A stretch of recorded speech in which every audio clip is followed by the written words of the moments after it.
I want to upgrade to a new launch, but should I sell my HDB now? You know right, in front of my block, there will be a transformation. An integrated development will be built. And then there might be another mall coming in this area. Should I stay put first?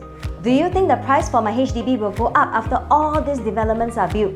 Hi, welcome back to another episode of Let's Be Real. Above is a real-life conversation between my clients and I recently. Currently, they are staying in a beautiful, super high-floor 4-room flat that just obtained MOP at a prime location. Their plan: to sell this off and to upgrade to a new launch that is nearer to their parents and is also in a transformation zone. However, they have been hearing around on all the exciting news of an integrated development and perhaps a small mall coming to their area. And that made them wonder, should we wait? And here's my advice to them on just a few pointers. Number 1, sure, sometimes with a little bit of changes or development in the area, it might potentially garner more interest or buyers. But may I know, how long more will the new development be ready? In my client's case, the new integrated development is targeted to open in 2030, and that means their HDB will be 12 years old by then, should there be no delay. Meaning, due to wear and tear, their unit should be more dated than now. More MOP clusters will be opening up in their town and thus creating more competitions. Not forgetting my clients will need to endure the dust and renovation noise and traffic during this whole construction time. So my question back to them is it worth it? Which leads to my second point. Number 2, is it worth the wait? How much more do you think your 4-room HDB can fetch you in 7 years' time, since it's already asking at around 1.1 million now? 1.15 million? 1.2 million? Let's be practical. Now let me break the news to you that HDB's mission, which is indicated on their website as well, is to provide affordable, quality housing. It is their purpose to make HDB affordable and to monitor the market consistently and coming out with cooling measures, if need be, to fight the overheating property market.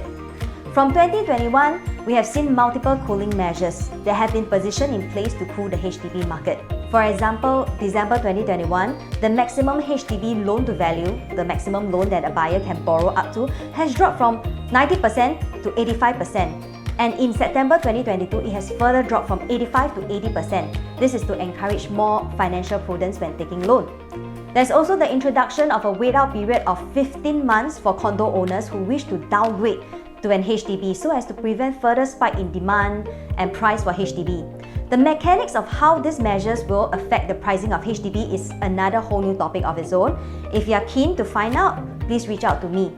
So why am I saying all this? Because honestly, how much more do you think your HDB can fetch if HDB itself already mentioned that it's supposed to be an affordable housing? I believe further and more intensive cooling measures will be taking place if the prices is just going to go up that much. Because if not, who can afford it? Number 3, because today my clients are looking to upgrade to a 3-bedder new launch, now let's see how some new launch projects perform from their launch date to their key collection or TOP date, where most of them can sell in the resale market. Treasure at Tampines area, 3-bedder. New launch period was in 2019, about 4 years ago.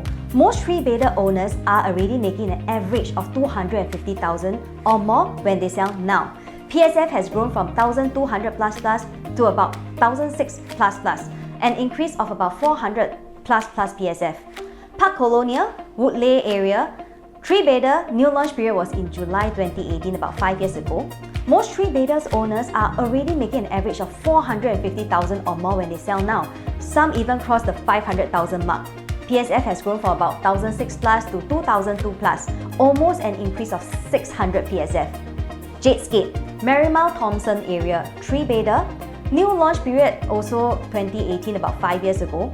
Most 3-bedder owners are already making an average of 400 plus thousand when they sell now. I mean, some of them even cross the 600 plus thousand mark. PSF has grown from about 1,007 plus to 2,200 plus PSF on average, almost an increase of 500 PSF. Question to my sellers, can your HDB make an increment of 500 PSF over another 4 to 5 years?